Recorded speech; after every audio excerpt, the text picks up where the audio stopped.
Is now from Washington. Thanks for being here. You're welcome. It's very nice to talk to you. So let's start with what the intent is here. Obviously, it's to draw. Is it mainly investment? Is it to rebuild this area, and it's an intention of drawing investment to Kurdistan? Yes, it is. Kurdistan has been rebuilding itself really since 1992, when, thanks to America and Great Britain, we had a safe haven in Kurdistan.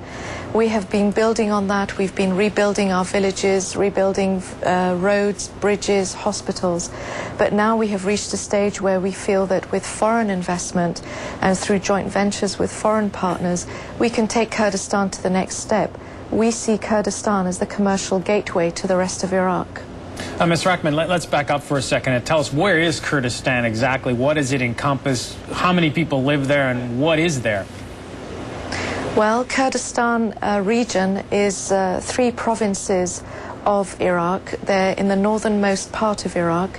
Kurdistan is mountainous. It's very beautiful. We have 4 distinct seasons. So in terms of developing the tourism industry, you could, for example, have skiing, kayaking, that sort of sport.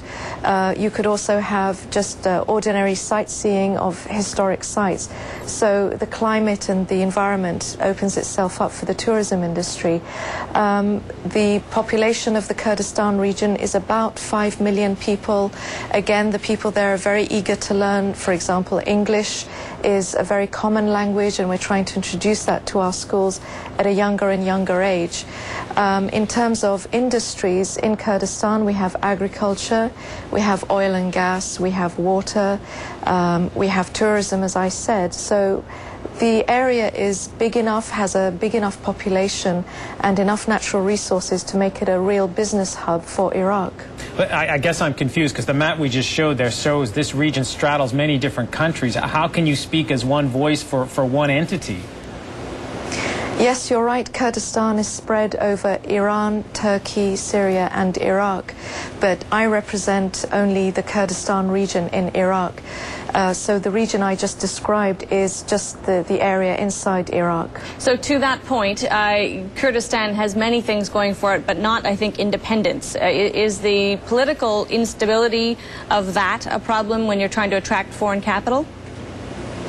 It is and it isn't. Because the mainstream media focuses very much on the negative side of the story in Iraq. All we hear is about Iraq is the suicide bombings, the insurgents, and that is part of the story, but not the whole story.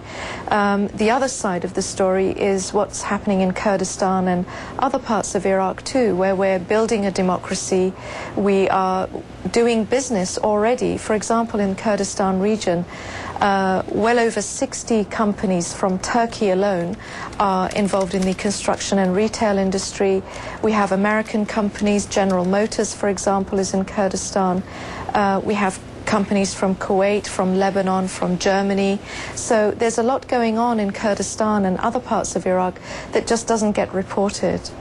Let's talk about the political situation in Kurdistan, though. What is the government there? How does it work? And what would a Canadian company expect if they went there to deal with the government? We have a regional government and we have a regional assembly or parliament. We have very favorable laws and tax systems, particularly for foreign investors. In fact, there is a draft investment law that is being looked at right now by the Kurdistan Parliament, which would give very good tax incentives and tax breaks for foreign investors. And as I think you said earlier, I'm chairman of the Kurdistan Development Corporation. The KDC for short, is really there to attract foreign businesses, and we would welcome Canadian businesses to come to Kurdistan and to work with us, and we can offer very favorable terms. All right, we've only got about 15, 20 seconds here, but give me a sense of the economy of this region. Do you have a kind of a GDP snapshot of the growth of the region? Is that possible? I'm afraid we don't have data like that, but I can tell you that the retail and construction sectors of the economy are already booming, and we expect to see a boom in tourism. And of course, now that through the constitution the region will have control over the oil and gas produced in the region, that's another area that I think will be rife for development. Bayan Rahman, we appreciate you joining us today. Thank you very much. Bayan Rahman is chairman of the Kurdistan Development Corporation.